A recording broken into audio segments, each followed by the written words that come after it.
regular city commission meeting of Tuesday, June 12, 2012 to order. May we stand for the pledge of allegiance. Pledge allegiance to the flag of the United States of America and to the republic for which it stands, one nation, under God, indivisible, with liberty and justice for all. May we take roll. Commissioner Bushy? Here. Commissioner Kuziak? Here. Commissioner Perry? Here. Commissioner Rubino? Here. Mayor Costelli? Here, we're all present. Next item is consideration of the following minutes. Regular city commission meeting held Tuesday, May 8, 2012. Is there a motion? Mr. Mayor, I move the minutes for the regular city commission meeting held Tuesday, May 8, 2012 be approved as recommended. Is there support? Support. Questions, comments? Here, take a vote. Commissioner Bushy? Yes. Commissioner Rubino? Yes. Commissioner Kuziak? Yes. Commissioner Perry? Yes. Mayor Costelli? Yes, motion carries. Next item is the May 2012 disbursement report. Amy. Payroll and accounts payable for the month of May was provided to all of you prior to the meeting. Payroll for the month was $83,274.58. Accounts payable was $203,055.46. Any questions? Is there a motion? Mr. Mayor, I move that the May disbursement report be approved as listed. Support? Support. Here, take a vote. Commissioner Rubino? Yes. Commissioner Bushy? Yes. Commissioner Kuziak? Yes. Commissioner Perry? Yes. Mayor Costelli? Yes, motion carries. Next item is governmental reports. Commissioner Zach, always first. Good evening, everybody. I'm Helene Zach, County Commissioner. Wanted to let you know about some things going on in Oakland County. This Monday evening from 7 to 9 p.m. is going to be a Veterans Public Hearing. There was a resolution introduced to create a Veterans Commission, and some commissioners did not feel that that was necessary or valuable. So they're having a public hearing to hear from veterans about their concerns, issues. Maybe we need to do more in the county, maybe we don't. We do have a Veterans Services Department in Oakland County to help veterans secure their benefits and deal with issues. And so there is a hearing, 7 to 9, Monday, June 18, at the Board of Commissioners Auditorium, which is next to the courthouse. Elaine, did I hear something on the radio about a special ID card for veterans that keeps them from having to carry a lot of their There paperwork? is, through the Oakland County, you can purchase a veteran's ID card for $10 that will show that you're a veteran rather than carrying all your discharge papers. And it's also supposed to be a discount card. And it's available at the county clerk's office, and I believe it's online as well. And discounts to what? Vendors, stores that want to participate in it. Thank you for reminding me about that. There's a new service that's been developed by Oakland County. They call it Government Helping Government G2 Cloud Solutions. And it's the intent, it was developed by Oakland County to improve government services by sharing technology with other government agencies at little or no cost, therefore reducing the cost of government. So there could be services available to Pleasant Ridge that you might want to take advantage of. One of the things that I think is very intriguing, and I had a whole presentation, is that smaller communities look at going to the Oakland County platform because they're going to maintain it. And you, as you know, you don't have to update things if you have the local technology in-house, or if you don't want to hire somebody, you could just be purchasing this at a lower rate from Oakland County. We also had more controversy on the Detroit Institute of Arts last week. I thought we were all done, ready to go for the vote on August 7th for the 2/10 of a mil vote. There were a couple of amendments that were introduced, one of which was introduced by a colleague, and what it said is that they were going to tie bar Oakland County's vote to the other two counties. So all three counties would have to vote in favor of the DIA in order to leverage the money from Oakland County. Fortunately, that was voted against. There was a 15-9 vote against it, so it didn't really taint Oakland County's vote. And then there was another amendment that just changed some language saying that we absolutely will have free membership as Oakland County residents if we vote for this millage. And there's also about $1 million worth of services that have been negotiated in the memorandum of understanding, and if the DIA millage passes. It will include bus transportation for schools, bus transportation for senior groups. What we heard is that some schools can't afford bus transportation, so they don't do field trips anymore. So now there will be a pot of money set aside that any school district can apply for, or any senior center can apply for to cover the cost of the bus. And some other educational programs, things coming into Oakland County. Really excited about the memorandum of understanding. There could be a chunk of money for small art grants coming into the county, part of this package. And finally, for Sherry, we did once again vote not to participate in the 80-20 sharing of human resource benefits. And once again, there's just too many questions unknown, and so we did unanimously vote not to participate in that legislation. This is legislation that was passed in the state that mandates government agencies to require their employees to contribute 20% to the healthcare costs. And Oakland County in its entirety really we didn't raise salaries to keep benefits, and we actually have multiple different benefit structures. We have very few defined employee benefit. We have very few employees left on defined benefit. So we felt it was fiscally and realistically prudent not to do it at this point. Defined benefit plans were abolished several years ago, were they not, for the county, as far as new hires? Oh, I've been a county commissioner for 10 years, and they were gone before that. You know, I hired in a certain tier, and there's multiple tiers after that have changed. The last change that we did is that we give a lump sum of money to an employee every paycheck that they can contribute to their own retirement fund. So the employee, It's a defined contribution plan now. Yes. Question? Thank you, Mayor. Thank you, Commissioner Zach. I would ask you to remind residents when the vote for the DIA will take place? On the primary, August 7th is the DIA vote, and I feel so strongly that this end of the county, go out and vote. You know, I'm not telling you what to vote. I personally value the DIA and our cultural amenities, but what historically, if you look at the South End, really supports Detroit in the arts, and there are a lot of people in other pieces of the county, in North and West, that are anti the arts and supporting our amenities. So we really need to go out in full force and vote for that. Thank you. Other questions? Yes, Commissioner Zach, you mentioned something about an arts grant. What was that regarding? Well, what we did, this 0.2 of a mil will leverage about $11 million from Oakland County. So within the memorandum of understanding in the Arts Authority, we negotiated this laundry list of things that could be worth up to $1 million back to Oakland County residents.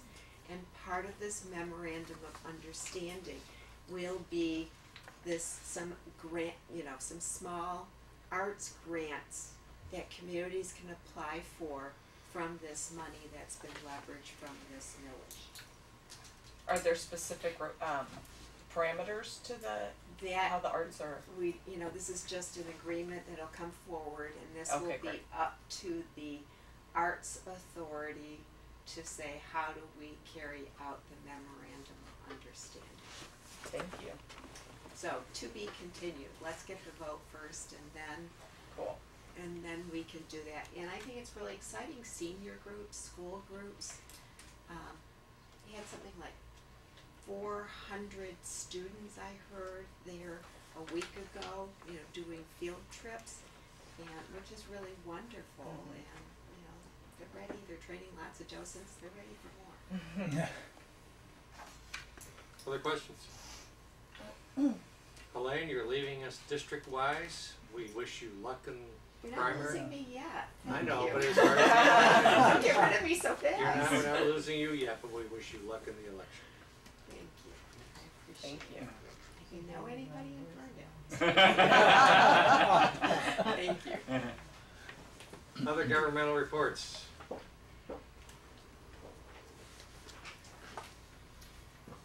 If you have a governmental and you have a report, this is your time. I know, it sounds so official. I have to say, it's just such a pleasure. First of all, Karen Toomey, Ferndale Board of Education, and it is really a pleasure to follow some potentially good news and glimmers of hope from Commissioner Zach, so I like that. This is a hopeful and good time of year because, as you know, we just celebrated graduation, and we're really proud of our seniors who graduated and brought in over $3 million worth of scholarships going on. I have some close personal friends whose children, multiple friends, got into U of M. Not only did they get into U of M, they got $40,000 to go with it. So there's some really great opportunities at Ferndale schools, and that makes me proud. Another person who's graduating, as you may have heard, is our very own principal, Herb Ivory, who has served for more than 1 or 2 years, and he is, you know him. I got yes. Sorry. And so there is going to be Wednesday, June 20th, a free community celebration to honor Principal Herb Ivory, and that will be at the main entrance to Ferndale High School from 6 to 8 p.m. So please, we welcome one and all. We've had a really good year for some of our sports. Just a couple quick highlights because I know you have a long agenda. The Ferndale High School's girls varsity soccer team won their first ever league championships, and followed by their first ever district championship. So it was wonderful, and I think Commissioner Perry may have been there at the meeting when they were there, and we were asking them the schools they were going to, and it was a very impressive list of schools that the seniors were graduating to. So we look forward to hearing about their continued successes.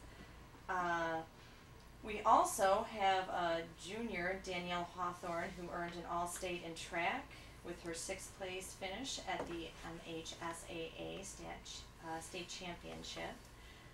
I would like to give a personal and very warm welcome to, I know our mayor is quite the golfer, and I think a couple of the other commissioners are as well.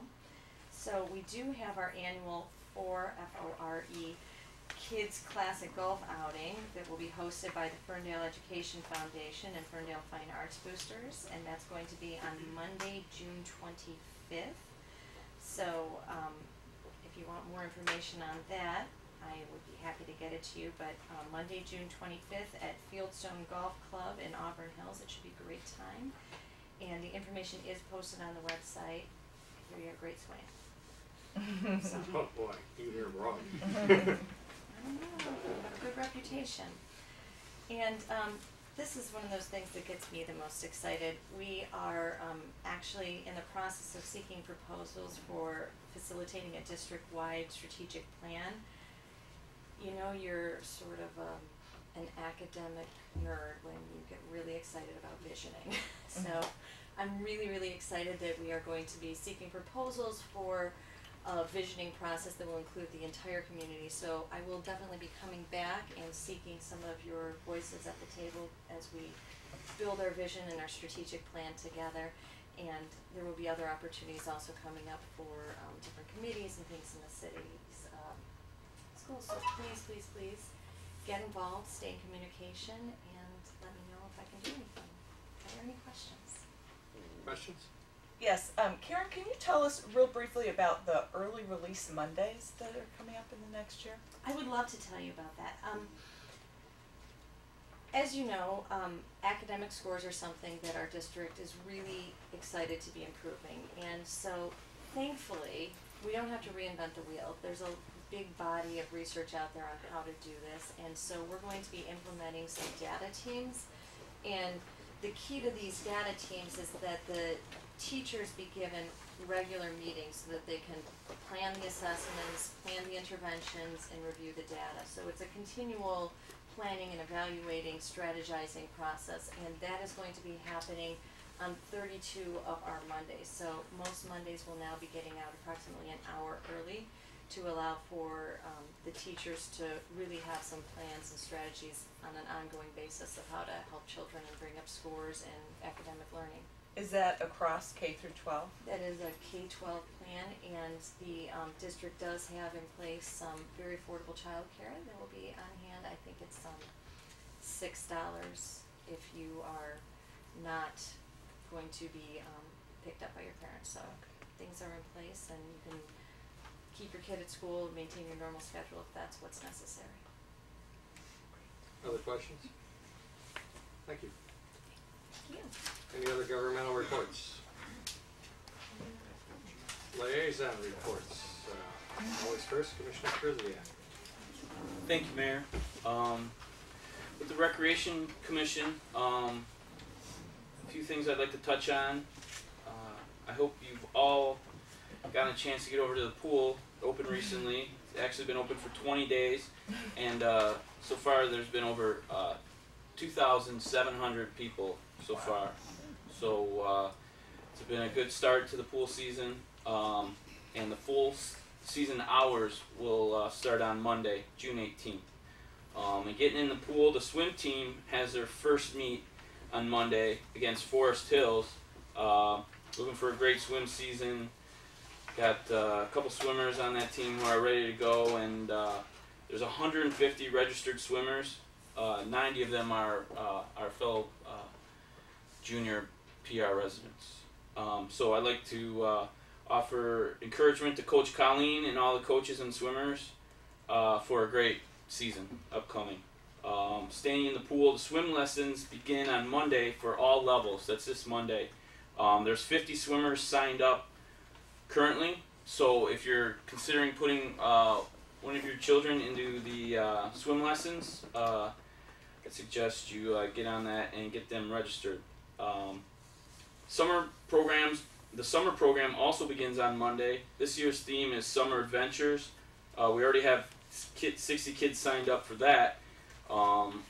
It's a great program, camp program for the kids in the neighborhood. Our recreation department does a fantastic job. I know my kids have been looking forward to it all year. It's something that they really enjoy, and I highly recommend, if your children have not participated, to check it out. It's a fabulous program. And finally, we got some baseball to talk about. We got some teams that are competing in leagues in the area. The highest level is the Pony League. We have Jeff Augustin and the Tigers, and Tim Rekalunen and the Mud Hens, who are getting ready to, their season actually started last week. Coach pitch, we have Coach Rick Warmuller, who has got the Coach Pitch squad, and the T-Ballers, our little T-Ballers, coached by Eric Scheigel, are all underway. So we want to wish our baseball players all the best of luck in their upcoming season. That's all. Thank you. Commissioner Bushy. Planning Commission, DDA, we welcome our new Commissioner Kevin McCutcheon. Be a great addition to the group. On the second note, John Eichelangelo from Becker Reader attended and gave his results from the workshop that we had a month ago regarding the two top priorities that we had, which are the Alley Streetscape and the Woodward intersections. And so they've gone ahead and set up two work groups, and they're going to go ahead and split off and come up with some action plans to achieve those goals. The concert in park for the kids this year has been changed to, instead of concert in the park, they're going to go ahead and have interactive activities with face painting and different fun groups for the kids instead of just a concert and the kids stuck sitting and watching it, which wasn't the greatest. They had a good time, but this we feel will be more interactive. And then there was also talk regarding the outdoor dining. That's been a scheduled public hearing for June 25th of 2012, and hopefully that continues to move forward. That's it. Thank you. Commissioner Revere. Yes, Historical Commission put on their house tour on Saturday, and it was extremely well received, and we had 127 pre-sold tickets, and we sold 195 tickets a day of the actual tour. We had well over 300 people that turned out for it. And what amazed me is that the people that came were from everywhere. In fact, they came from Marine City, Algonac, they came from... in fact, one lady approached me and said that we need better advertising because she plans her trip to see her girlfriends around when we have our home tour. And I said, well, I'm sorry that you didn't find out sooner. She lives in California. And I was amazed that she looks forward. Billboard? Yeah, no kidding. And the people we talked to, it was just amazing. They took in, the Historical Commission took in just about $6,000 in ticket sales, and it was approximately $1,500 more than last year as far as after expenses, so they did extremely well. Wow. And the credit goes to all the volunteers and to all the docents who spent a lot of time and a lot of effort putting this all together. The signs that were made, everybody chipped in, and even though there's only 7 members of the Historical Commission, there was like 45 people that did this. So thanks to all the workers and all the people that came out to help. It was really great. We've got some exciting events coming this fall that I'll give you more information on at the next council meeting, commission meeting. But the Historical Commission has a lot of ideas, and they are a very well-rounded and a well-functioning group, and it's an extreme enjoyment for me to be part of it. Thank you. We were out of town for a wedding, so I don't know the answer to this. How did the trolley work for that? Actually, the trolley was extremely successful. A lot of people said, well, how do I get to the east side because I want to see those homes? And I said, catch the trolley and it takes you over there. Taco Mama was a great success. People really, and I highly recommended the shredded beef tacos. I recommended them to at least a dozen people who tried them and came back and told me that I was right, thank God. I didn't want to tell them something that was bad, but it turned out really well. The tables were set with, in fact, Kathy Gillis had set up the tables and said, gee, I think maybe I set up too many tables, and within the hour the tables were all full. And I said, no, I think you did a good job, you planned it well. But again, the trolley was tremendous, and it was every 20 minutes it was here picking people up, moving them around. And we had a lot of good feedback on the trolley. In fact, it's something I think we should do every year now. So, Thank you. Commissioner Perry. The one thing I have to add to the schools was that I went to my first June fair, and it was really a ton of fun and very silly, and I was very lucky that a very enthusiastic sophomore wanted to get in the dunk tank, so I did not have to. And, isn't that great? yes, and they raised like $5,000, which will benefit Roosevelt and Coolidge, and with things like they go towards school assemblies, teacher grants, and other special projects. So it was a very fun evening. Before you volunteer for the dunk tank again, talk to me. Okay. Somebody warned me I could get injured, but it was My like, predecessor did. really, it was 50 degrees and breezy. It was not a good night for that. Now on to transit and some of the other things we have. I'm excited that we're back on the Woodward Avenue Action Association. And right now they have started moving, they did a big study on transit-oriented development, and now that that's complete, they're starting to move on to the Complete Streets project and really looking at, all of the, the development that'll happen, which will include, the mass transit solutions, but then also the bike lanes and pedestrian lanes and all of those things and crossways. So that's very exciting to start to work with them. And then the alternatives analysis group for the Woodward Transit is waiting with SEMCOG. They're waiting on approval from the state to start the consultants Parsons Brinkerhoff on the alternatives analysis. So it's very exciting. Thank you. As to the courts, I'm going to ask Sheriff, she'll give the report, because she had more incoming correspondence today. But Commissioner Perry, could you pass that microphone down since we're Yes. short of microphones today? As you know, Mayor Castelli and I have been attending some of the meetings for the new 45th District Court. 45A and 45B District Courts were abolished, and that will be effective July 1st. So action had to be taken by the participating municipalities to adopt resolutions so that we would continue to be have all of our hearings at the 45th District Court, but most importantly, of an urgent nature, was to ensure that our small claims could continue to be held at either location, since they will both be known as the 45th District Court, and that would be Berkeley or Oak Park. A resolution is included this evening on the consent agenda that actually allows us to hold all of our small claims in the newly established 45th District Court. As opposed to having to have a courtroom here Here. if we don't establish. Literally here, yes. And so the resolution that's on the consent agenda will allow us to continue the way we are doing it now. There will be additional resolutions probably needed in July. There was some correspondence that came across late today, and an agreement that really deals with the city's participation for maintenance operation and funding of the court. I think that's going to take some time to go through, but this evening, this will at least satisfy what's needed by the court for us to continue our small claims, and we'll meet the deadline of July 1st. So, and with that, the other items, Mayor, on the consent agenda are simply, Next item is the consent agenda. Sheriff. yes, with that, I will tell you that in addition to the resolution for the 45th District Court, there is a resolution in honor of Flag Day, which is Thursday, June 14th, and consideration of a request by the Fund for Public Interest to solicit door-to-door. They'd like to do this for the months of June, July, and August. So my recommendation is simply that the consent agenda be approved. And just jumping back to the report on the courts for a second, then we'll vote on the consent agenda.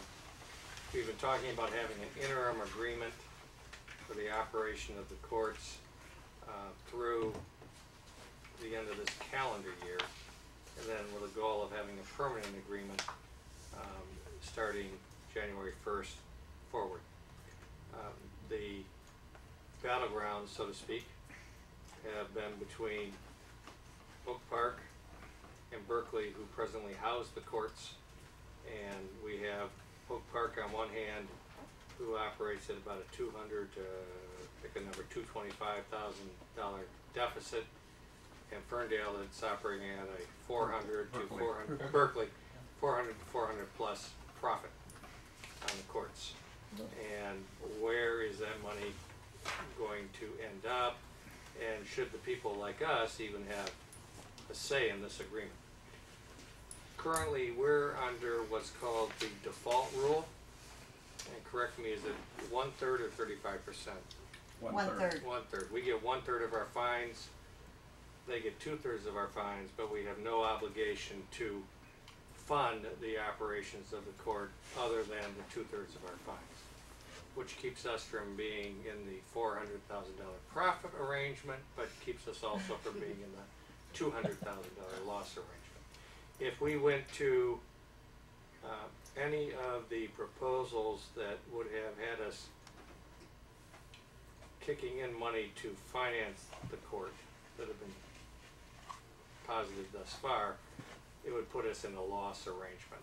So certainly Sherry and I haven't been right up there volunteering for that. So for the time being, our recommendation is to remain in the default arrangement, which means if we don't agree to do something else, we continue to get 1/3, they get 2/3, but we are not responsible for the cost of the court.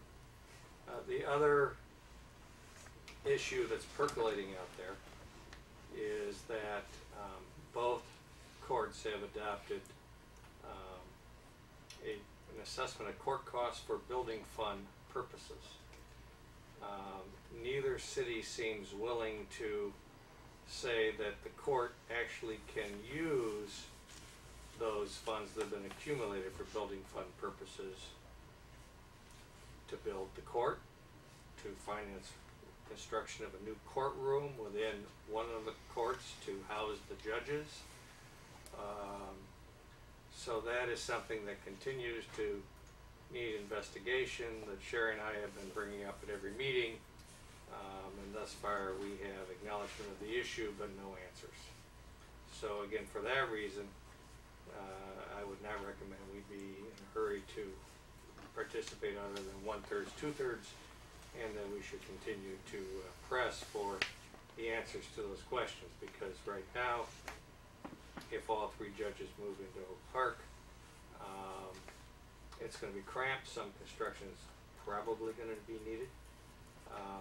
At the same time, building a new courthouse, especially if these funds aren't available, but building a new courthouse to house 3 judges when by 2020 will be 2 judges is, in my opinion anyway, beyond the pale.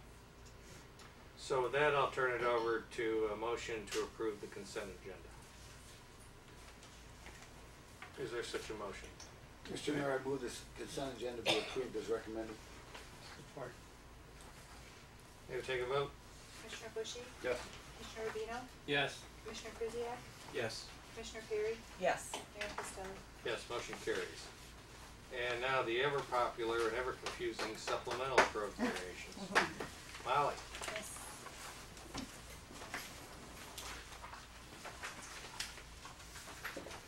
Thank you, Mayor and City Commission. I'll do my best to keep it from being confusing. So you And haven't. I am Molly Goike. Oh, I'm Molly Goike. I'm with Plant Moran. I am contracted as the city's finance department. So you have in front of you some supplemental appropriations. This is actually our second round of amendments that we have brought to you for approval.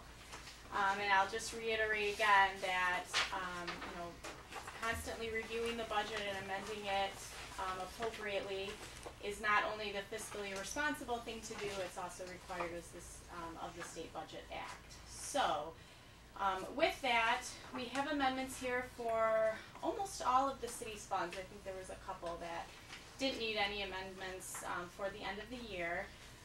There's a bunch of line items in here. I won't go through every single one. Many of them are very small. There's a lot of what you might call just housekeeping type items in here, very small, just to kind of make sure that we're in line with, where our year-to-date is through April or May when these were prepared, and, kind of estimating out where we're going to be for the end of the fiscal year. I will highlight just a few things for you. So if you take a look at the first appropriation, the 2012-009, this would be the biggest one you have in front of you, and it would be the general fund. So these amendments would bring the anticipated fund balance, ending fund balance at the end of June 30 as an increase, a positive increase to fund balance of about $50,000, which is a good thing. The amendment being $33,000. Yes. I think we're currently at about 16 or 17, yes. Okay. Yep. So several of the revenue line items I'll just highlight real quick. The city did complete settlement with Oakland County, so we are amending several of the property tax line items here. We have received our settlement check from the county, so that's really kind of a done deal there. So just amending these line items to make sure we're up to speed with where everything panned out at the end of settlement. There does appear to be some increases in the building department activity, upwards over what we had originally estimated. So we want to make sure that we're increasing the revenue lines for those as well. The state does have some updated state share revenue numbers out on the web, so we were able to update those line items. It's kind of been one that's we've just kind of been waiting and waiting and waiting. So it looks like we do have some numbers there. And the city was actually able to get some numbers from our liability insurance company, and we do anticipate paid a rebate every year at the end of the fiscal year. So we do have an idea of what those dollars would be, so we've increased our insurance rebate line here as well. The next 2 pages would be the So these expenditure. items range from $10 to $40,000. Yes, there's some very small line items here for, non-sufficient fund fees of $10. Those would be some of the larger items there. And the $40,000 is the refund coming in on, Yes. on the insurance. Yes, yep. The next couple lines are going to be the expenditures. There's a lot here. Again, a lot of them are very small line items. Again, just to make sure we try and make sure we're clear with where we anticipate ending the year. One item that is new in here that we did not have in the original budget would be a supplement to the pool fund to help keep that fund afloat for the end of June 30, 2012. We are requesting a $6,500 transfer out of the general fund to the pool fund to help that fund end the year on a positive note. On the flip side, on a positive side, we are also requesting a decrease in the retiree insurance line. The city was able to Can you find. give me a line on it? That would be the second one from the bottom on the second page. Would be the insurance. The city was able to make some changes to their policy and receive some savings there related to Medicare.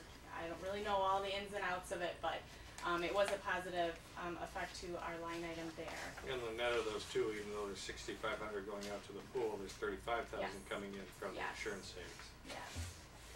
Some other line items where we are requesting more funding in the police department regarding overtime and part-time salaries. Again, just making sure that we're amending the budget to keep in line with what's been spent thus far and where we anticipate ending the year.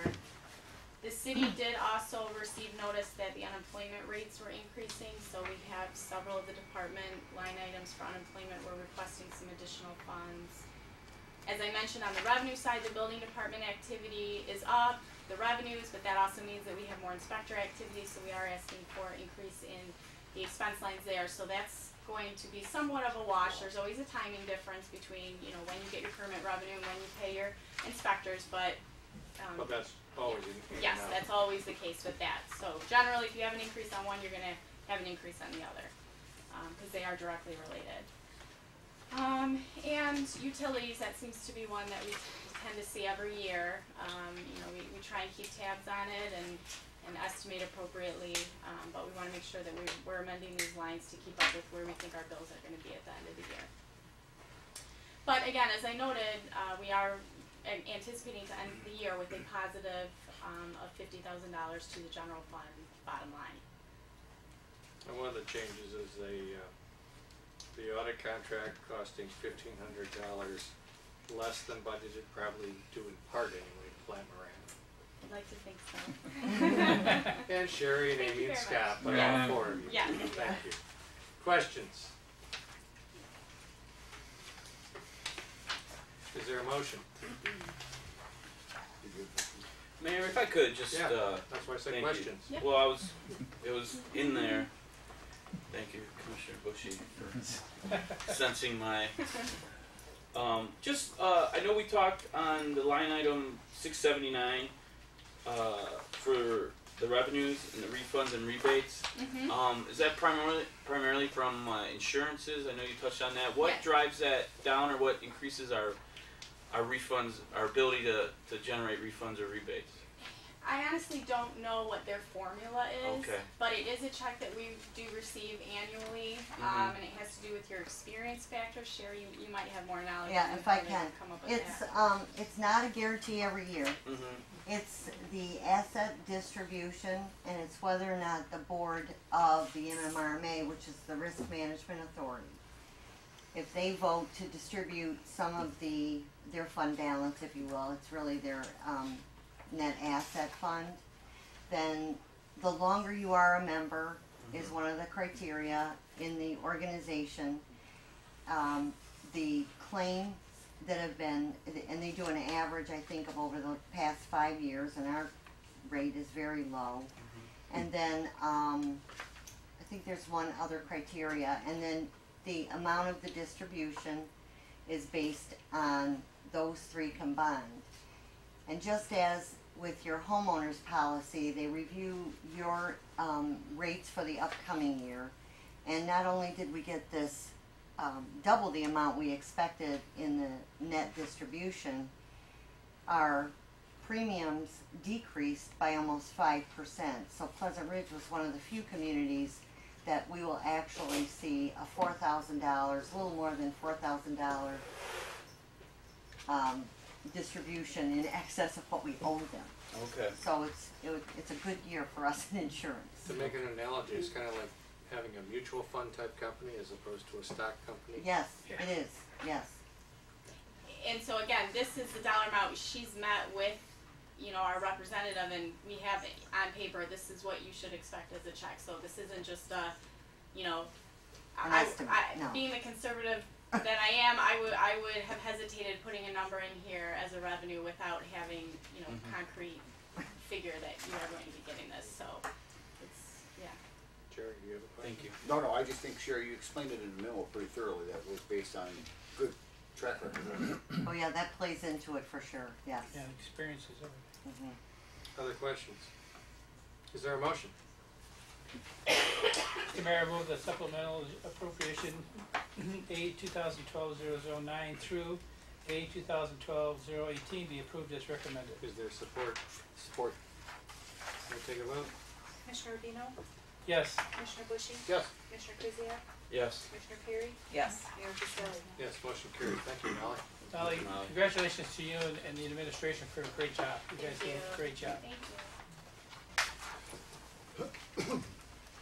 Next item is public hearing, solicitation of public comments on the 2012-2013 combined city budget, the proposed 2012-2013 millage rates, and the 2013-2017 5-year capital improvement plan. Sherry. Mayor and City Commission, just as cleaning up for the last item was really a housekeeping item for the current fiscal year, you have before you this evening the proposed budget for the upcoming fiscal year.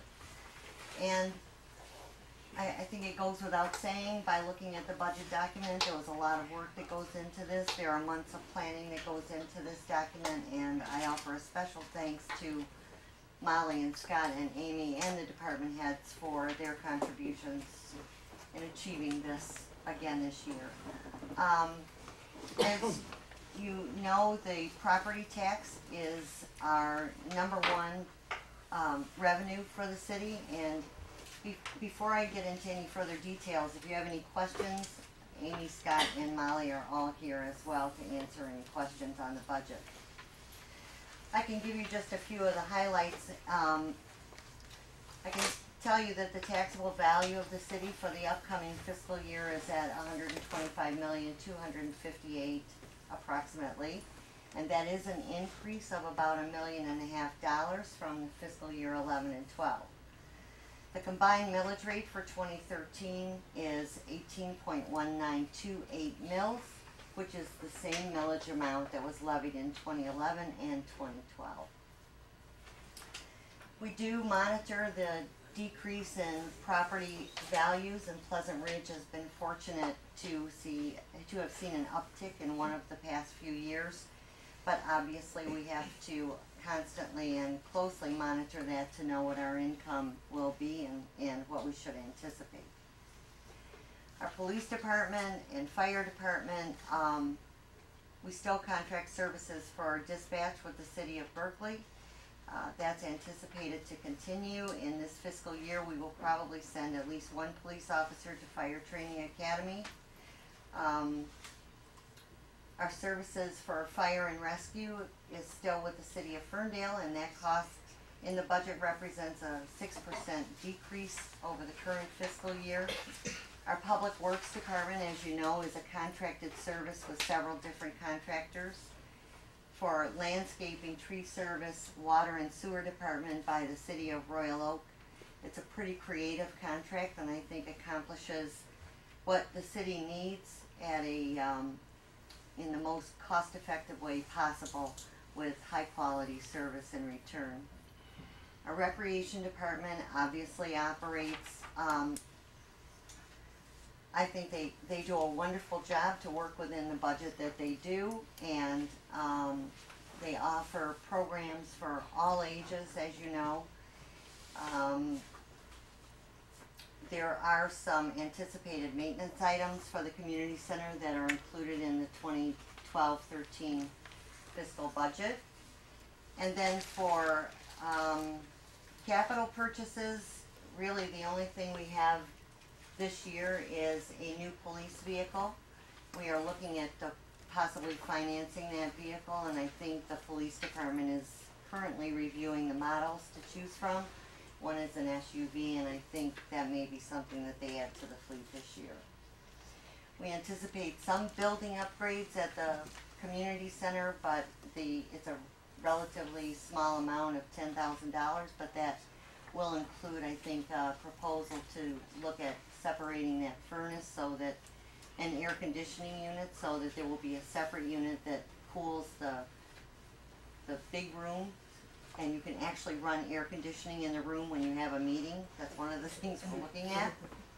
Our major project this year is under the infrastructure, and that's going to be Maywood Avenue. That's scheduled to start shortly after July 4th. The estimated cost of that project is $475,000, plus there are additional engineering costs.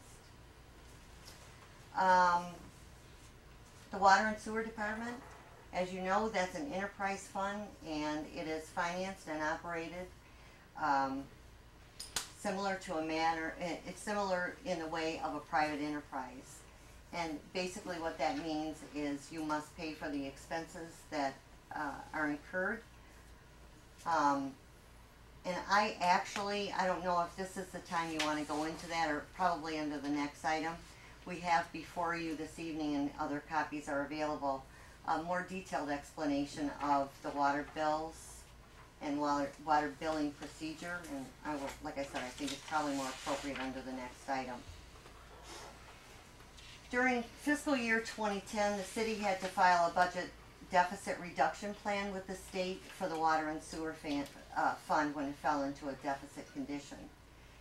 We were able, however, with an aggressive approach we filed for a 5-year plan, and we were able to pay that off, or I guess bring it up to a fund balance within a 3-year time frame, and so that is done, and we are not in a deficit in that fund, and that is good news. With that, Mayor, I will just, if you have any questions on any of the departments or any of the funds, we are open for questions. Any services or personnel to be cut back? Any services or personnel levels to be increased? How do you see that? We do not anticipate adding personnel at this point, other than we will consider looking at another part-time police officer in the upcoming fiscal year. Our recreation assistant, as you know, will be leaving and has given notice. We've asked her to stay on until we hire someone, and really just because of timing, that position hasn't been filled, but that will be. And typically the part-time police officer is half full-time equivalent or some such thing? It's about 20 hours a week or less, and we try to dedicate that officer to peak traffic times so that we have extra patrols in the city or special event nights. The part-time program is a successful program, and it works well for a small city like ours. Okay.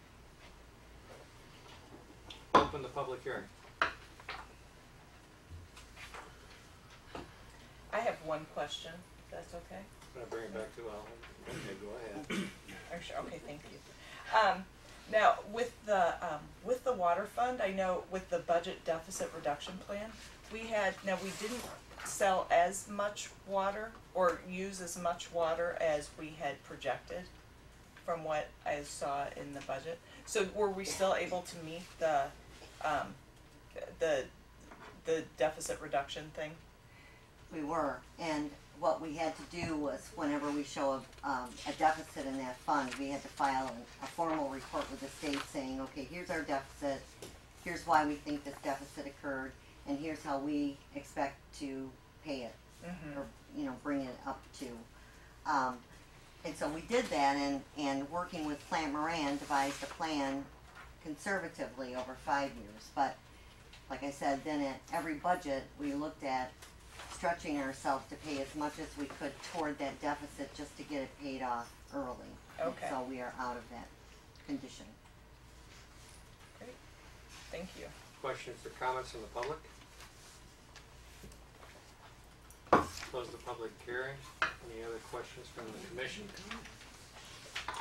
Yes, Mayor. Sherry, I'm curious, you stipulated the part-time police officer being made available for 20 hours a week. When are we going to determine, when that will be enacted, or when that officer will be brought on? Is he currently on? We currently have one part-time officer, and we are allowed by contract to work up to 40 hours a week, an aggregate of 40 hours a week for part-time police officers. So I expect, because Officer Wright currently works, he is available for as many hours as we are willing to give him. And I don't know, Commissioner Krzyjak, exactly when we will bring someone on, but that is an option that's available. And obviously I work closely with the chief, and we'll probably bring someone on in this upcoming fiscal year. It takes a while to hire a police officer too, with all the steps you have to go through for background checks and Okay. That really Part of becomes, it may be more hours for Officer Wright. yes. just one comment. That's really an administrative decision. It is, Yeah, we just give you the authority to do it, and then you decide when it's the best time. yes. Other questions? Just have a comment if I could. Sure. Just to let everybody know that on April 9th, we spent quite a few hours as a commission on a workshop to go through the budget, and we had a tremendous amount of questions that went with it. So if it seems like we don't have many questions tonight, it's because we spent a lot of time asking Sherry to give us a lot of information on lighting. Each one of us had a list of questions we needed answered: why, how come, what for, and what are we doing, and why. And Sherry and her group, who does an outstanding job, was able to answer those questions to our satisfaction, because we want to make sure, as a commission, that we spend money wisely. And Sherry, I want to comment you and Amy and Scott and Molly for doing such a great job. This budget was quite a bit put together, especially with all the questions we gave you. So Thank you. that's all I want to say, Mr. Mayor. Next item is number 11, consideration of the 2012-2013 combined city budget, the 2012-2013 millage rates, and the 2013 through 2017 five-year capital improvement plan. Is there a motion?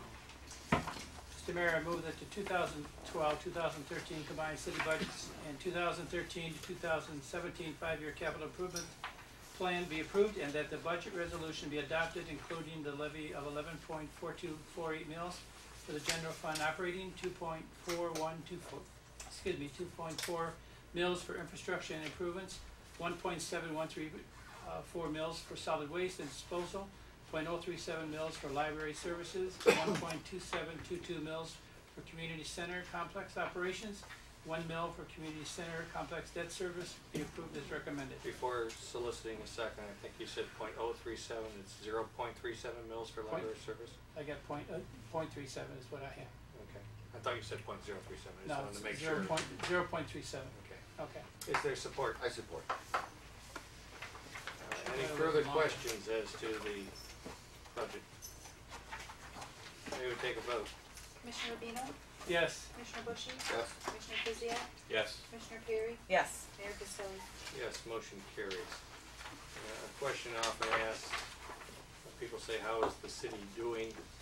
And they wonder why we adopt a budget without the angst of some of the other cities around. And what Commissioner Rubino just said about Sherry and Scott and Amy and Molly is a good deal of that reason. And good job done. Thank you. Here, here. Next item is public hearing, solicitation of public comments on an ordinance to amend section 74-183 combined water and sewer rates of chapter 74 utilities of the Pleasant Ridge City Code. Sherry. This is an annual item, Mayor, that the city during its budget workshops takes a look at the water and sewer fund to determine what amount will be needed to pay the bills basically, and in addition to that, add a little reserve so that in the unfortunate circumstance there is a major water main break or repair that is needed, there would be funding available in the water and sewer fund. So you have before you this evening the proposed ordinance, and my recommendation, as you know, was an increase of 12%. That will cover the increases by SACWA, the Oakland County Drain Commission, the GWK drain debt, and with additional reserve. And my recommendation is that that be adopted. And if you want me to continue, that's basically what I have to say on the item. As I started to say during the budget item, Commissioner Perry and I actually asked me to prepare some sort of a document that could be provided to residents that would explain more clearly the cost of the water bill and shows the sewer rate and versus the water rate. As most of you know, we combined the rates a number of years ago, and it used to be listed separate on the water bills. And I will just tell you that probably most of the people in this room know, because I have talked about it. This little flyer is pretty handy, but it does talk a little bit in greater detail about a combined sanitary system, which is what the city has under the streets. It talks a little bit about the George W. Kuhn drain debt and the city's portion for that, and it shows an example of a water bill. In addition to this, the City Commission, just so everyone knows, has asked that I prepare more of a document, flyer type thing, aside and apart from this, but I thought this might be helpful this evening. Yeah. And Sherry, you have a section on, I'm not sure if it's the back or the front, because they both have the same title, about watching out for water leaks, and I know that sounds common sense, but my recollection is that we've had many people come into City Hall complaining about their water bill, only to find out that they did have a long-standing chronic leak that once corrected solved at least a major part of the problem.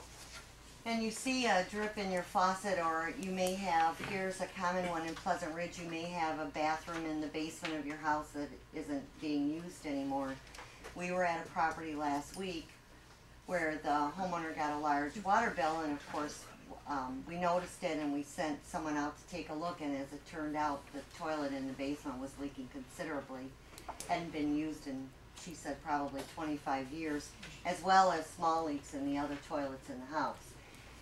Our system and our meter system itself gives us the ability to profile your property so that we can actually take a look at the last 3 months or as far back as we want to go, and we can show you the days and the time where there is a high usage of water, water usage at your property.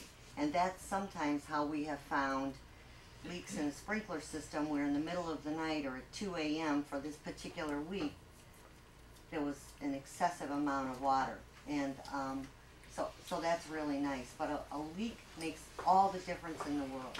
And one of the things that you can do, and this is on here too, is if you check the face of your water meter, there's a little dial on there. And if that's moving and you don't have any water running, it's indication that there's water going through that meter, so there's a leak somewhere in your house.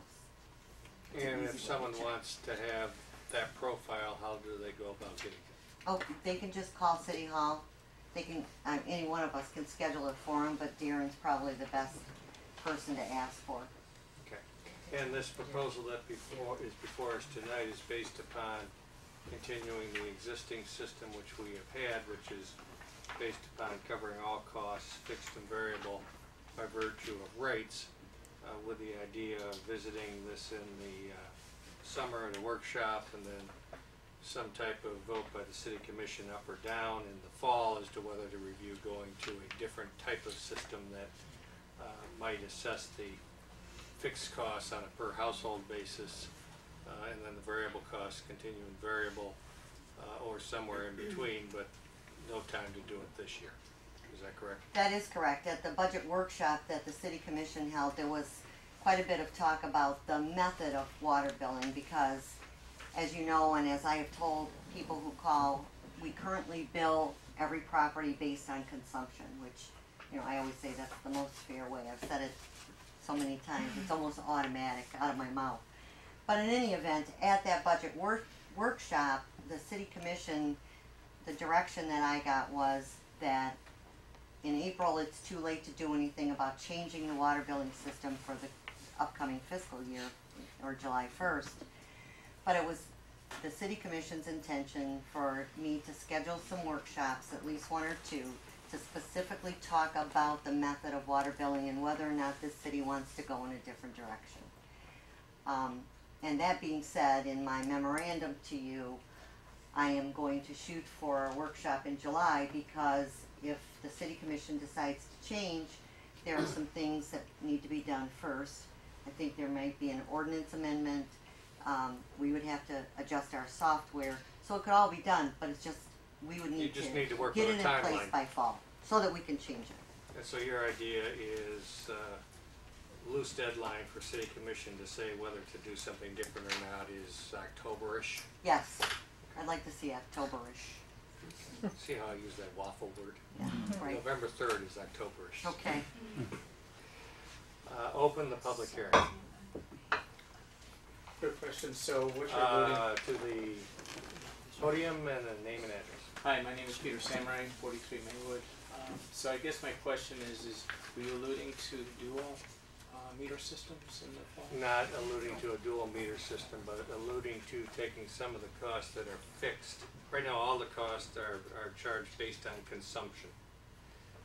But taking the costs that are fixed, dividing them by the number of water meters, and we have 1,150 homes, give or take.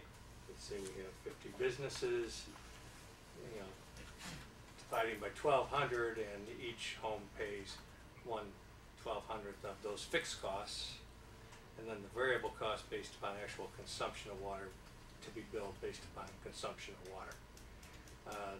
Dual meter system, we are on a combined sewer system. We do not have the ability to alter that short of spending billions of dollars because everything connects to Detroit and the lakes. And so we're not talking in this vein about a dual meter system. Okay, so I guess I heard the answer to that last sentence. It would just be cost prohibitive to implement something Unless you like have that based billions on- of dollars you want to donate, or Because I hear this being implemented in a lot of cities, and I know that there's a cost in terms of what goes out, what comes in, what the sewer rates are for the different inside cities, usage. some don't have the combined system, others do. Okay. The other thing has to do with cross connections, and Sherry, jump in if I'm using the wrong terminology. That's right.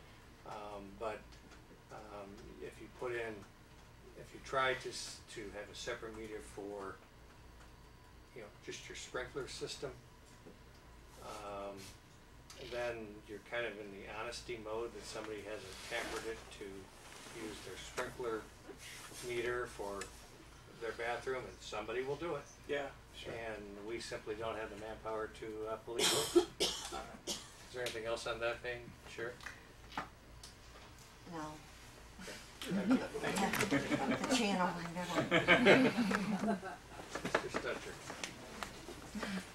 Don't trip. I get that. Frank Stutcher, 85 Amherst. I like that idea. Fixed costs. That doesn't favor anybody. The 9% or whatever you talked about last time. I really like that. Now the only question I have is it possible, since you are dividing evenly among excuse me, the households, is it possible to use that as a possible tax credit? That would not be an ad valorem tax, so that would not be deductible under the current tax code. Very good. Mayor, if I may just add too, part of the reason for getting a decision in September or October is we'd like to hold, it's recommended that we hold some public informational meetings because this is a major change to the way people are used to paying water bills, and I think everyone needs to understand the way, and I'm not gonna present probably just one idea of ways that it could be changed, so there will be some public informational meetings. And I think there ought to be, if not every house in the city, at least a representative sampling of where some people come out under the present system, where they would come out on Yes. perhaps the far extreme of the other system, and anything in between.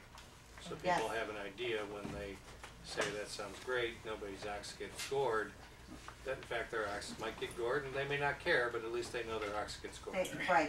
We would have information just as we did for the pool millage, where we could look up your property and say under this system, under this method of billing, this is what your average bill was, but under the new system, this is what it's gonna be. So we will absolutely have all that available. I've never heard of too many oxen while getting gored saying, "Gore me some more." Right. That'll be the. Gotta clarify something. The tax I was talking about would be the federal income tax. I understand, that was my, I wasn't dealing with state. I'm talking about what's deductible from a federal income tax Fine, standpoint. thank you. I understood your question. Okay. Any other comments? Yes.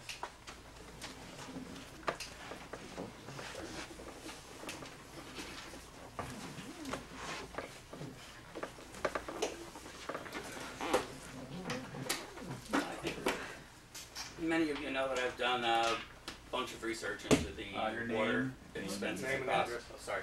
Name is Bill Hartman. Address is 31 Elm Park Boulevard. So, anyway, many of you know that I've done some research into this water issue. I understand pretty much most of the issues, and I put together a piece of paper that can explain some stuff to people. Actually, interestingly, on the very last page, there is already a breakout of what we could do in terms of moving 14% of the fixed costs out of the usage areas and all the way down to 0%, much as a neighboring community, Berkeley's doing. So there's already a sheet that shows that if you wanted to move 40% of the fixed costs out, it would switch us to a meter charge that would be $77 and usage charges of $86 versus the $121.77, which is currently proposed. Those numbers would yield the identical numbers at the same volume levels that we're forecasting based on the budget of 10,195 units of 1,000 cubic feet of water. So I do have some sheets here. If the city commission We've would like, seen them I can before, have but you them can out. pass them on. Is it the same document we had before, Bill? No, No. it's different. Always an improvement. You've seen some of it, but the rest of it's all new.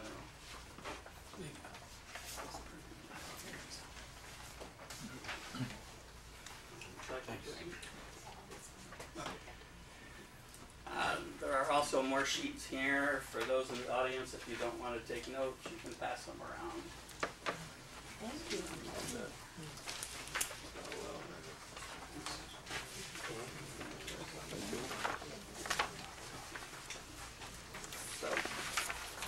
So effectively, we've all had a lot of curiosity about what's going on with the bill.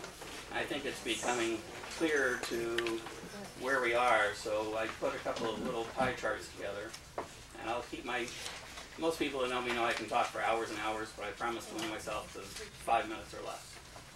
So the first pie chart just shows that for 100 gallons of water, you're currently paying $1.45. But of that $1.45, only literally 16 cents of it's going to water.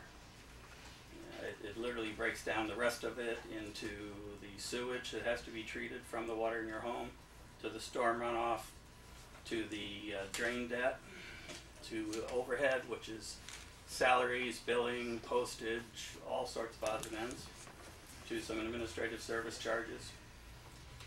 If you skip to the second page, what you can see is what Berkeley does. That literally up front with your first 1,000 cubic feet of water, whatever you use, they build in fixed charges, your usage. Once you've paid your fixed charges, you go to the chart to the right, where all you're literally paying them for water is 39 cents per 1,000 cubic feet. Or Mayor, per 100. may I just interject something on Sure. this one, because that's just not fair to put out there like that. Berkeley has a charge that Pleasant Ridge cannot institute, and that is because of the number of commercial properties.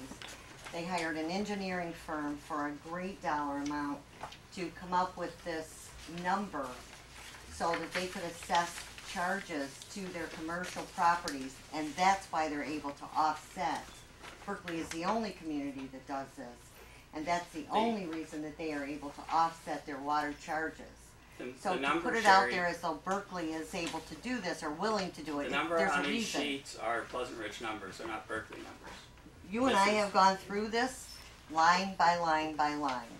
So This I is based and on I understand. Pleasant Ridge numbers, not Berkeley numbers. I know, but what, the way you're proposing Berkeley is billing No, people, I'm- they are only able to do that because of a huge investment they made and because of the number of commercial properties they have. Berkeley is billing people the flat fixed rate and then strictly a usage cost. But the Yes. flat fixed rate is based upon It's spread water. wider. And spread wider and based upon water meter equivalents, so that if you had a large industrial company in your tax base, of which we have, count them none, that Correct. one might have 10 water meter equivalents. We have none. Right. That is So correct. from what Sherry is observing, I think she's right, it's not apples to apples in that respect. So if you wanna say, I propose this type of system, you know, that's one thing, but to have that system in Berkeley walking on water without disclosing all the differences is another.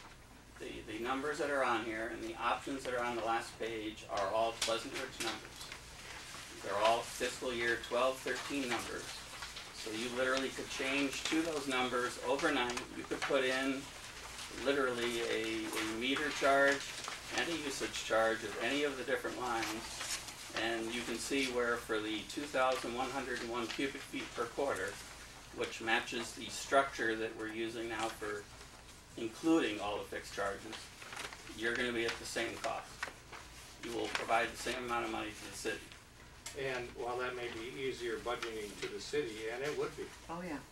as we discussed the last time this was brought up, approximately, again, Scott or Amy, correct me if my percentages are wrong, but approximately 2/3 of Pleasant Ridgers would end up paying more, and 1/3 would end up paying less, because the bills have to be paid. It may be, quote, equitable. Equitable is always in the eyes of the beholder, but not everybody's water bill is going down. Some go down, some go up, and based upon Scott running those figures, roughly 2/3 go up and 1/3 go down. 70% of the city. And this year, everyone's seeing at least a 12% increase, if not what really should be considered a 17% increase. Last year, we had over 4% of the budget that was catch-up funds from prior years. So the cost for water last year, exclusive of the catch-up fund, was really 104. When you look at that 104 to the 121.77, you're looking in 1 year at a 17% increase in the cost of your water. That 17% increase is not so much due to the actual increases in the Detroit Water Department costs. Detroit Water Department's increasing our costs 8%. That 8% on 1,000 cubic feet comes out to a little over $1. The 12% increase in the sewer costs comes out to about $6. So that's $7, and that's a lot less than the total. If you take that 7 and add it to the 104, it should be about 111, 112. The difference is that water consumption is dropping. The prices that we're charging are jumping year after year This year we're looking at a 12 or 17% rate increase. The result of that is that the cost of water is going up, and someone like myself, has gone to the point where I put a water system in back in 2005. I got my first water bill, it was $1,000 and some dollars, and I said, this is crazy. What's going on?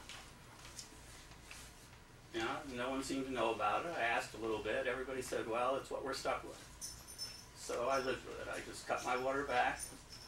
Now I've got the water back to where I'm spending somewhere around $800 during the summer months just to heat the lawn from totally browning out and dust blowing everywhere. And during the December bill, I get a bill for probably about $600. So the costs are going up. What I see as the problem with this is we have sort of a broken structure. We have all these fixed costs being tied to the water. It's driving the fixed cost of water up. We'll now be paying $121 this year for 1,000 cubic feet of water. That's going to discourage water consumption. The water consumption last year was estimated at 11,000 units. This year the budget is estimating water consumption at 10,195 units. We've had a 7.3% drop in estimated consumption from one year to the next year. The result of that is that even though we're seeing only a little increase, the actual budgeted sales are only going up $40,000, which is about 3.8%. The difference is the drop in units. Since we're dropping from 11,000 units that we're paying for the fixed expenses, now we have 10,195 units that are paying for the fixed expenses. The fixed fixed expenses granted have increased, so now you have a larger fixed expense being paid for by a smaller base. The result of it is that 4% of it is actually increase in costs, and another 8%, which is where they're getting the 12, is an increase based on the fact that you're now putting those fixed expenses on a smaller base. So all of this leads to why Sherry's been given the instructions to look at an alternative correct. situation. I'm glad that we're going to look at one. I'm very glad we're going to look at one. I think part of the reason we're looking at it is the word is getting out. People are understanding.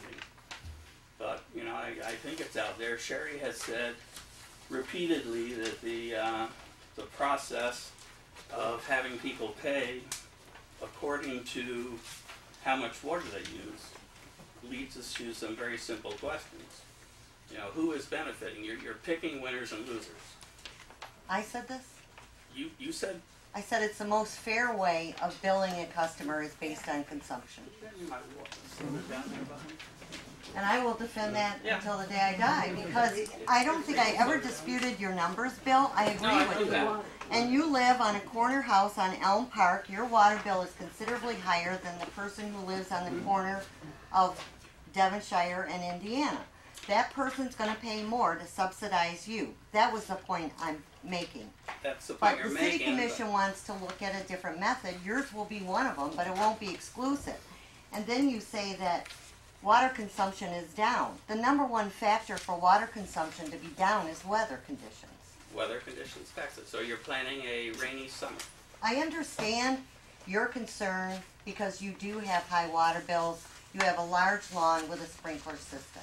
I need to champion the person who doesn't have that and who doesn't have that size lawn, who gets the $120 water bill versus the $800. I need to protect them just as much. I never disputed your numbers. Your numbers are right. If I can finish my point, I'll finish my point, and then I'll be done. Just have a little bit of close to say. The process that we have chosen, which is to put all of the fixed costs on the cost of the water, and to charge no fixed costs separately, benefits households that use very little water, effectively single member households often that have very little water use. If your annual water bill is less than $900, it means that other neighbors in this community are probably subsidizing part of your water bill. That's what the facts come down to. Now you can laugh about it, Jerry, but you know. I've gone through this so many times with you. I understand. Go ahead. I'm listening. Let me finish my points and I'll be Yeah, done. You know, I'm respectful and it's a listening. point for public comment. Now, who suffers? Who suffers are households that use more water, obviously.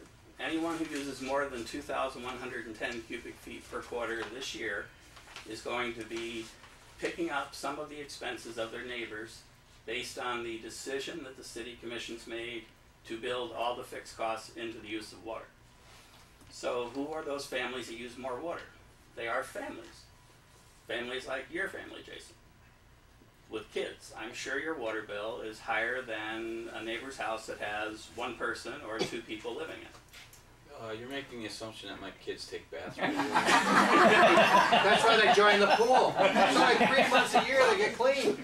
No, but your point is well taken, Bill. Right. I mean, The we other have a lot of people- laundry. We have a lot of bathing going on. The other people that wind up with large water bills are people that have made thousands and tens of thousands of dollars in investments in landscaping in their property. Now, the neighbor right behind me at the end of Oakland Park this year just put in all sprinkler systems, all the new landscaping, and right now they're freaking because they're realizing how much the water is going to cost to keep the landscaping alive that they put into the system. And then there are other people that choose to have bright green lawns and use a lot of water and do what they want to do. Now, I've chosen, and it's not because I can't afford to pay the bill, but I've basically chosen that spending over $1,000 to water a lawn is a little crazy in my eyes. So my lawn, Mr. Cooper will see, is going to be mostly brown this summer. I'm He's sorry you have to colorblind. look at it. Yeah. So it's really a decision as to who gets stuck. But the issue is for myself, I looked at it, it's costing me about $10 to water my lawn every single time that I want to put the sprinklers on. And that's just to do 10 minutes of watering on each section of the lawn. Now that $10 is only $1.20 in water and $8.80 in other costs.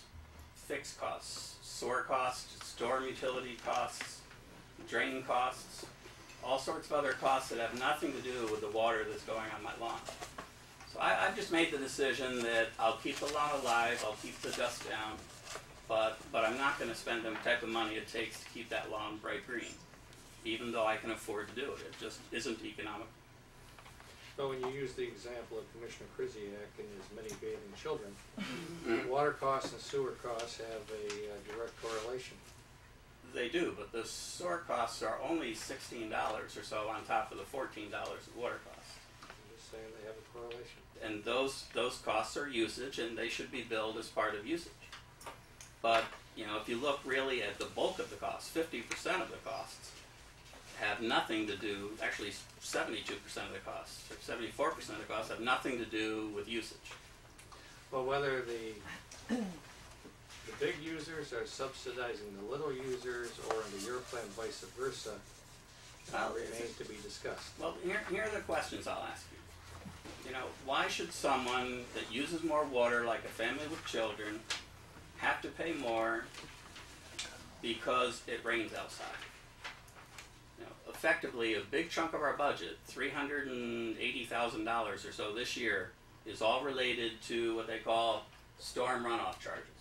The Oakland County Drain Commissioner looks at the average of the last 3 years, decides how much it's rained, how much it might rain, and they're charging the city of Pleasant Ridge $380,000 because it rains. That water has to be collected, it merges with the sewage, it goes into the sewage lines. We have to then have the big drain debt to be able to hold the water, store the water, so it doesn't flow into the rivers. So most of the drain debt, all the storm, you know, $500,000, $600,000 of our $1.2 million budget for water is related to rain that comes out of the sky.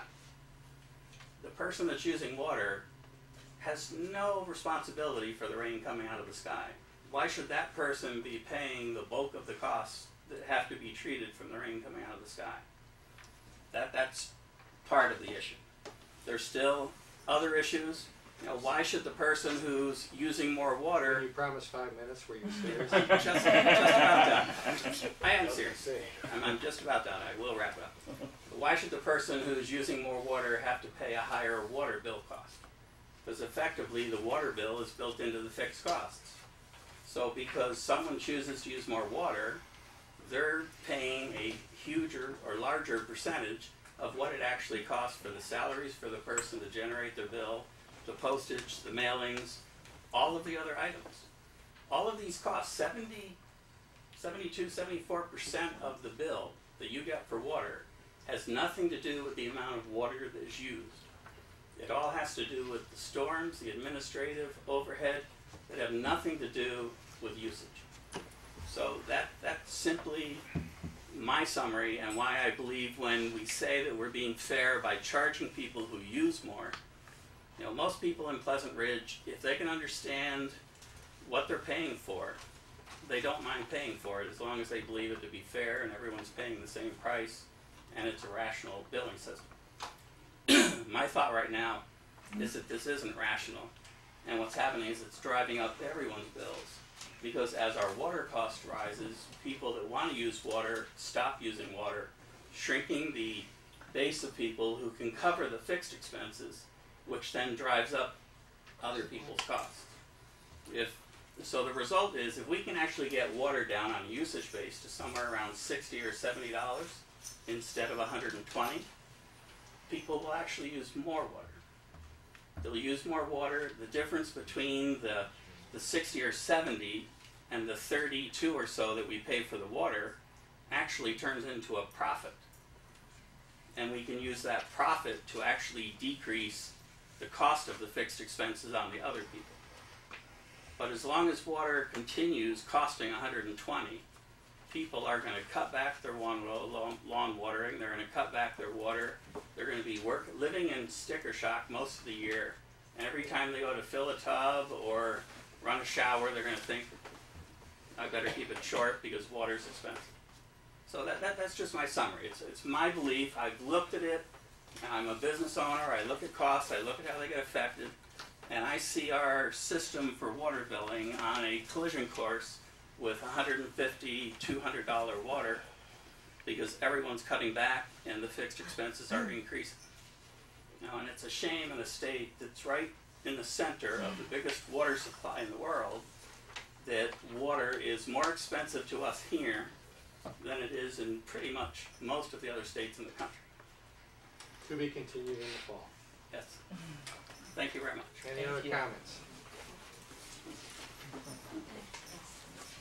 I need a little clarification on Jane Mikulski. I live at 110 Elm Park.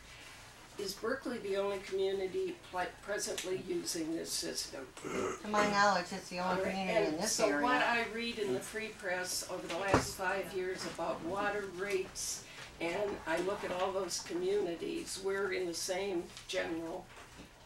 We are absolutely in the same method and in the same general rate range. And like I will just qualify my comment by telling you and telling everyone that the city's water billing method I am very familiar with. When people call, I explain the reason and how the water system works, if they want to hear it. And that is my experience. I understand it. I understand Mr. Hartman's analogy. And I don't disagree with his numbers, but he's making wrong assumptions. So, yes, we bill, which, like I said, which I think is in the most fair way. You can control the water you use. If your bill is high, don't use so much next month. Maybe it's going to rain next month. Months. I don't do it anymore. Right. But it does give the power to the homeowner to at least control their own water bill. The city commission has decided they want to look at other methods. That's probably not one that the Berkeley method that's going to work for Pleasant Ridge, because we've done like a preliminary analysis of that, because we don't have commercial or industrial properties. But yes, indeed, Ms. Mikulski, we are going to look at other methods. Well, and that was part of my clarification. While I appreciate my neighbor's analysis, In fact, that kind of information and other information about billing and meters and sewage costs and water costs will all be looked at. And so then you will have public hearings, and that's also been clarified. So at that time, then we can speak directly to the proposals coming before the commission, as opposed to generating our own kinds of things. Am I correct? Exactly. Okay, that makes me happy, and that's all I really was just looking for clarification to understand it, because the points are valid from all the way around, and I thank you very much. And your garden looked very lovely on Well, Sunday. thank you. And my water bill last year was $1,300, and I called the city, and that was my fall water bill. Sherry sent that lovely gentleman from Royal Oak over. We found a toilet in the basement that was leaking. I don't take long showers anymore, and I do no longer fill my bathtub. But that's my choice. And the other thing is, environmentally, I think a lot of people aren't using water. That's another issue that hasn't been factored in. But I'm not on the commission, so I'll sit down. Thank you very much. Comments from other members If I of the may public? have an additional 30 seconds, please. No. Just You're gonna have 30 October. seconds. You're gonna have October, and back here. Maybe even September. Hi, I'm Tracy Armstrong. I'm at 89 Oakdale, and I just have one quick question and one suggestion. My question is that great flyer that you guys put together for the water bills, how will that be distributed to the residents? Do you have any? We have copies. We could, Awesome. I think they're on the website now. Oh, they're on the website. Tonight or tomorrow. Finish it up. Okay, great. And we'll have some copies at both community centers. Okay, we'd love to see that. And my suggestion is, well, I'm really glad to hear that we're doing these workshops to look at the different methods. You can have this Thank one. you. I got two. Thank you. Which one's page 1 and which one's page 2? I know. Anyways, I'm really glad to hear that we're looking at these different methods of how the billing could work. But my suggestion to the city would be any kind of education that we can do for the residents on conservation and environmental sustainability for our city, I think is really important too. I'm an avid rain barrel person. I have 2 rain barrels on my garage, and every rainstorm, if we get 1 inch of rain, I get 100 gallons of water for my garden. And I think that other residents understanding things like this, or drought resistant landscaping, things like that would be really important, since so many of us lost trees last year. Because I really appreciate all of your analysis, but I don't think the solution is let's use more water with a resource like this. So that's all I like to say, but thank you. Thanks. Thank you. Comments from other members of the public? Close the public hearing. Next item is consideration of the ordinance to amend section 74-183 combined water and sewer rates of chapter 74 utilities of the Pleasant Ridge City Code. Is there a motion? Mayor Costello, do we have to have a motion first? I'm sorry. We usually have to have a motion before we have discussion. Okay, sorry. I make, which number are we thinking? Your Honor, I move ordinance number 400 regarding the combined water and sewer rates be adopted as recommended. Is there support? Support. Questions, comments, discussion? Mayor Costelli, and I love the public comments are always very interesting, because I think, what Bill said and what Tracy said speak to 2 very important aspects of the city's water billing issues and actually Ms. Markowski spoke to the same thing of conservation is something that becomes an issue because of the billing system, and that is one of the reasons that the commission has pushed so hard. We've had so many intense discussions regarding Debates how, is a good word. yeah, debates, but regarding the system, the concern is that our consumption has to stay at a certain level, or our what are they? The rates, what is it, the fixed rates, thank you, I'm sorry. The fixed rates will not be covered if we don't meet a certain level of consumption with this billing system, which does not speak to, we have many people in this community who are very conservation minded. We have a lot of rain barrels going on, as well as it's a system that keeps our city budget a little bit in danger with this, because if we have this year, if the weather stays this way, we're going to be fine, because there is absolutely, we haven't had any rain, but on those rainy years, or if people really get very aggressive with doing drought resistant landscaping and things like that, because we are that type of a community, we're going to be continually in a really tough position. And I think that is why, that's the stuff that makes me very nervous about our billing system, because absolutely every line item, every part of this 12% is it's necessary to cover this budget. But, we could still get into trouble if people are not using water, if we get a really wet year or whatever happens. And so that's why I think what's vital to our system, that it is vital that we reapproach how this is happening, just because with weather changes and things like that, you can't predict what's going to happen. And I think you guys had told me that we've been very consistently at 11,000 units usually per year. But this year we saw a big decrease, and we're predicting that moving forward. And so it changes everything, and it puts a burden on certain heavy water users. I am one who, my grass is very green, and so is my landscaping. It is not that's not a cheap thing to do. And so this has always been one of my concerns. As I was talking to neighbors through all of last fall, one of the big concerns people had quite a bit, because we have a beautiful house and garden show because we have avid gardeners and people who really love their homes and love their gardens. And that's what and I know everybody is committed to making sure as we move forward, we do, we foster that still in our community. Thank you. Other comments? I do. I have one comment, Mr. Mayor. I have no problem reviewing the budget, looking at some of the fixed costs, deferring and spreading them over the residents, but I still stand by usage is the way to, based on consumption, usage is the best way to solicit a water bill.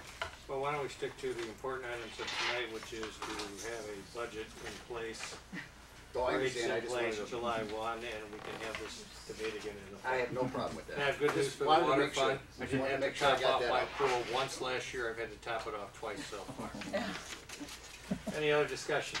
Yes, Mayor, thank you. I guess my point of contention is, and maybe Molly or Sherry could speak to this, or Scott, how the 12% rate increase was derived, what's facilitating that, specifically kind of explain to residents why 12% and not 4% increase this year, why 12% is recommended. I can, and if anybody wants to add to it, we do get increases from the entities that are listed, as I addressed in the memorandum.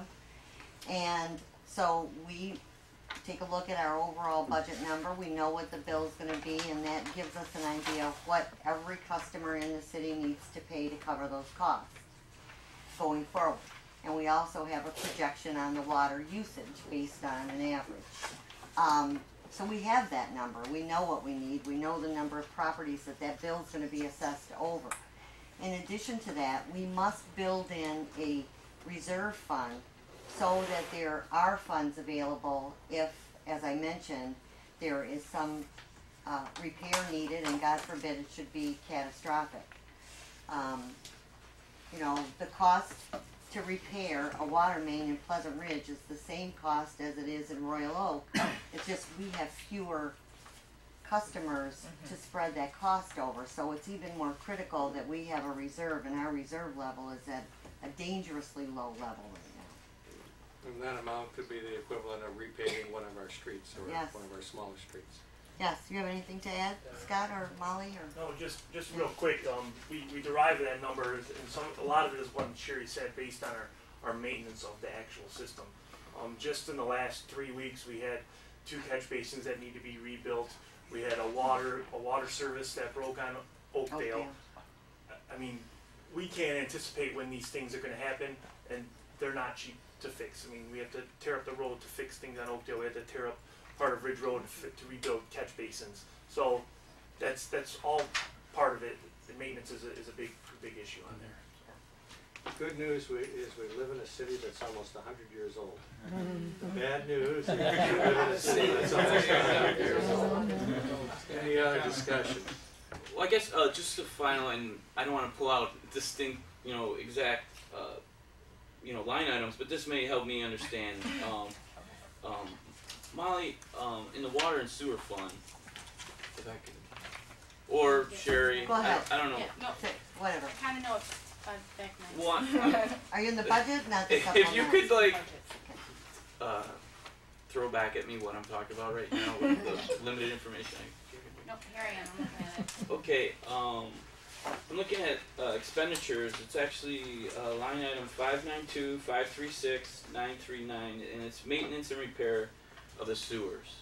And we go from a 1011, 48, 975, and then 1112 amended for 50. And right now we're looking at our activity, right? We're at 297. And Yes. I guess I'm just looking at where are we getting the difference between our current activity through what was February of this year. We're at $300 and we're projecting Yes. $50,000. That's the infrastructure improvement program. Yes, Right. part of that is reserve. Okay. We need to keep in mind that there are going to be maintenance and repairs that Right. need to be made. I can pretty much guarantee, I'd have to go pull the invoices and try to understand, but there's another line on the page before that, the second from the bottom, that says 592, 536, 810, that's our actual billings from Royal Oak, and I would Yes. not be surprised if some of the repair and maintenance is in that number versus showing on the actual repair and maintenance line. So I don't want us to think that we've only had $300 of repair and maintenance, because The other part of that, though, with our street construction program, Mhm. Commissioner Krzyjak, we offer residents the option of getting their private line repaired.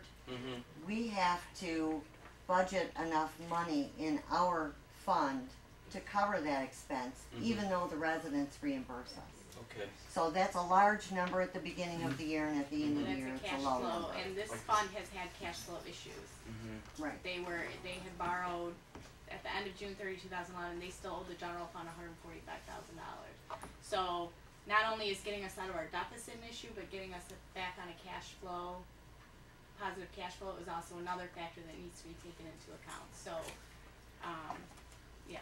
That's where the bulk of that money and why it's budgeted. Well, I appreciate your response in that entirely. It just helps me understand, I do, as, you do want to have that rainy day fund available for these catastrophes. I guess I'm just, and it's, something that you've accomplished with, working with our administration to kind of determine, what is that healthy rainy day fund. I don't want us to, because we have to repair a sewer, now we're all of a sudden back in a deficit situation where the state of Michigan is, looking over our shoulder again. So, I'm definitely in favor of the rainy day fund. I guess I just need to be comfortable on, 12%, between 4%, that kind of why we're at 12%, not at something a little less. So, but I appreciate, going into that. Yes. Wally, what is the recommended percentage of bank you should have in the water and sewer fund? Well, being that it is an enterprise fund, an estimate of what, a large project of such would cost is really your most conservative and best bet, so how much might it take to replace a large section of your water main? But that's what you have to look at. Probably 25%. I was And just what gonna is say. that? I would, on a 25, governmental on I'd your say. general fund, we would say anywhere from 15 to 20% would be 20%, but in the comfortable water rate. and sewer An should be enterprise greater. fund, More. yeah. 25 to 30%. So if you don't have that fund and we have a collapsed sewer, all of a sudden we're in a deficit, everybody's water bills are really gonna go up. So you have to protect yourself, you have to have a bank. It's no different than having your own family and having 4 months of all your expenses in the bank in case something happens. We need to do that with the water and sewer fund. So you can't just break even every year and pay your bills, because if one catastrophe or one sewer collapse, you have a major, major problem. So we're trying to build that up so we protect ourselves. and this fund, because of the cash flow issue, hasn't been able to do a lot of preventive maintenance, Exactly. which isn't helping the situation, so. Right. And I all would say, in things to keep fairness in to the Bill's analysis, that's in the nature of a ready-to-serve type of fund, and that one may be more appropriate to look at spreading even. If we're looking at different approaches, if we're gonna look at taking some expenditures and spreading them by household versus by usage, you know, the system is ready to serve, Right. so to speak. Other questions from the commission? May we take a vote? Commissioner Perry? No. Commissioner Bushy? Yes. Commissioner Kuziak? No. Commissioner Rubino? Yes. Mayor Costelli? Yes. Motion carries. And if I could say, Mayor, I'm not voting no because that 17% or 12% is totally, as I said, those are funds that are absolutely needed, but the system, I think, really needs to be changed in how we are billing it for the safety of the city, the city's funds and everything. And I think, everybody is looking out for it in a good way, but I just think things are changing so fast with weather and whatever.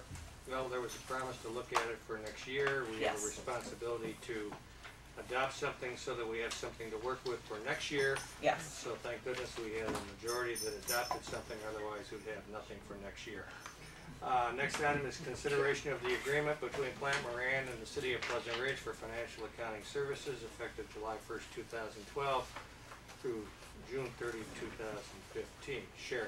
Mayor and City Commission, the current agreement with Plant Moran will expire at the end of June of this fiscal year, June of 2012. The city entered into a contract for financial consulting and financial services with Plant Moran. I think our first agreement was in 2008.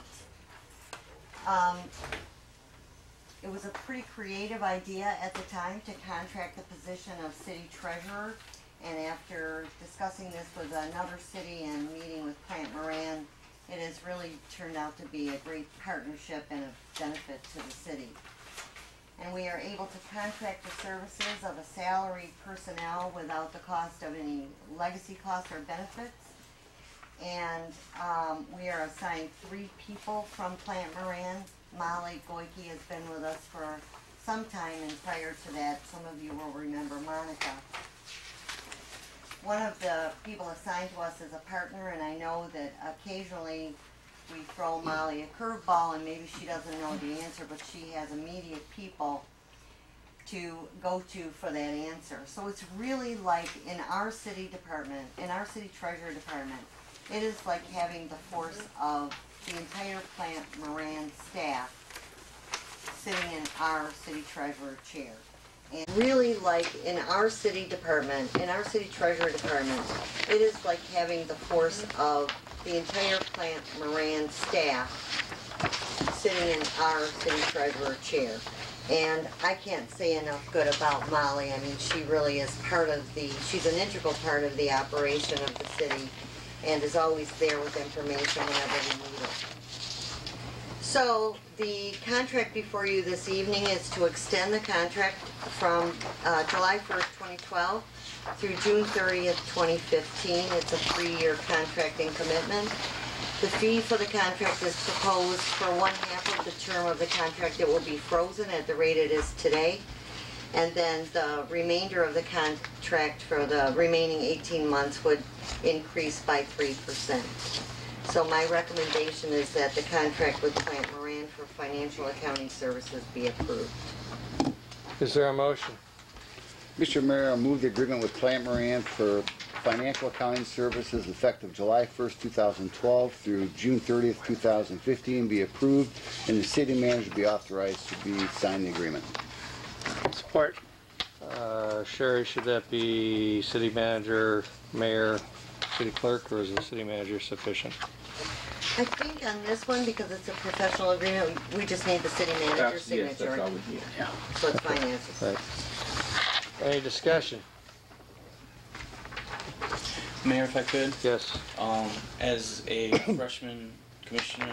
I would like to thank Molly for helping me.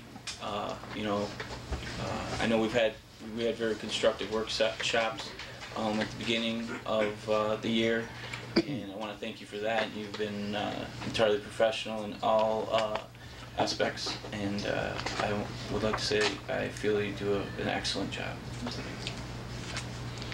Any other discussion? Mayor, take a vote. Thank you. Commissioner Bushy? Yes. Commissioner Rubino? Yes. Commissioner Kuziak? Yes. Commissioner Perry? Yes. Mayor Costelli? Yes, motion carries. Are we done with Molly? Molly, get out of here. You got a long drive home. Thank you. Next item is consideration of the Comcast of the South, Inc. Uniform Video Service Local Franchise Agreement pursuant to Public Act 480 of 2006. Who has this one, Sherry or Charlie? The city attorney. Charlie. Mr. Mayor, this is an agreement that actually is negotiated by the Public Service Commission, and we really have not much say in it. In the event that the commission took no action, then the agreement would actually go into effect by default.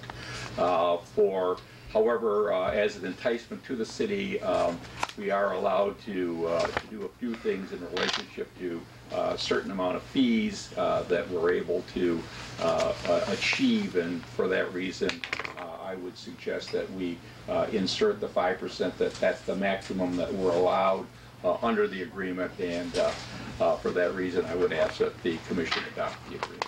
5% of what, Shirley? It's I think, a default franchise fee. It's 5% of franchise fees. Any questions?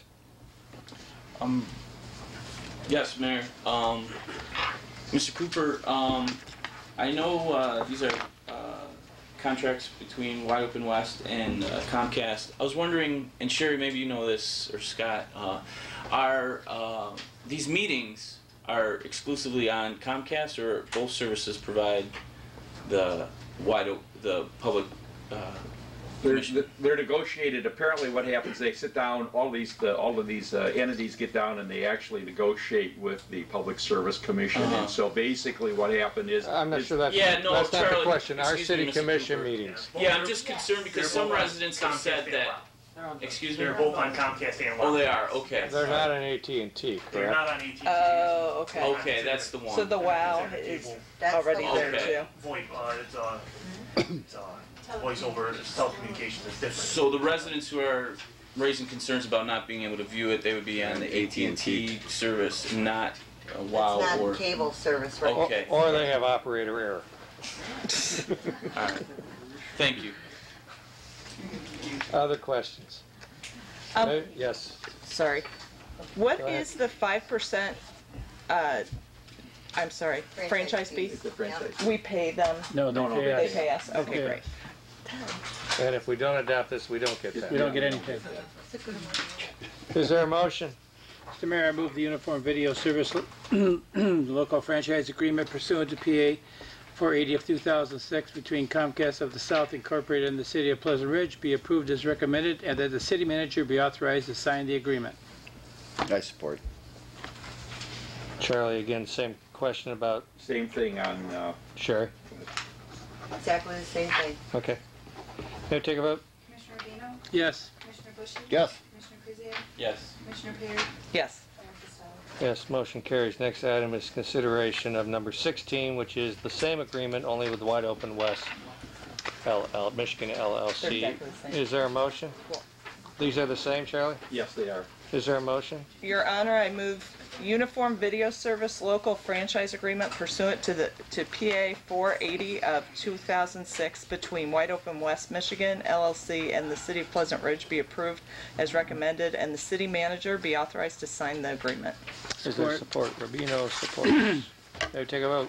Commissioner Perry? Yes. Commissioner Rubino? Yes. Commissioner Bushy? Yes. Commissioner Kuziak? Yes. Mayor Costelli? Yes, motion carries. Next item is the city manager's recommendation regarding rodent control in the city. Sherry. Mayor and city commissioners, you have before you this evening a packet of information regarding rodent control. And I this is included on the agenda because I wanted everyone to be aware that the city has received a number of calls about rodent spotting. And there are properties, Fairwood, Wellesley, and I believe Sylvan were three of the streets that came to mind, that came to my attention. Some of you will recall that we faced this problem in 2006 and 2007 and again in 2008, but just in a very small area. At that time, I met with our neighbors on all sides of us and extended further to the north because the rodents, it was a real infestation problem in the southeastern area of Oakland County.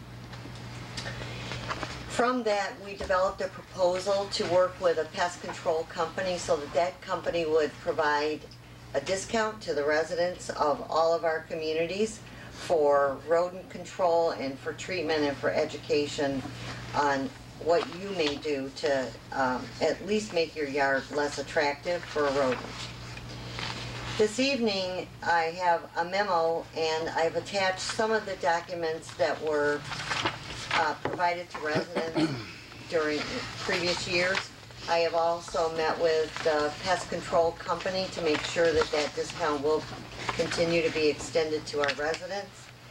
And I contacted our neighboring communities, which we called ourselves the Rat Patrol, to see if they were interested and if they had indeed an uptick in calls about rats and rodents.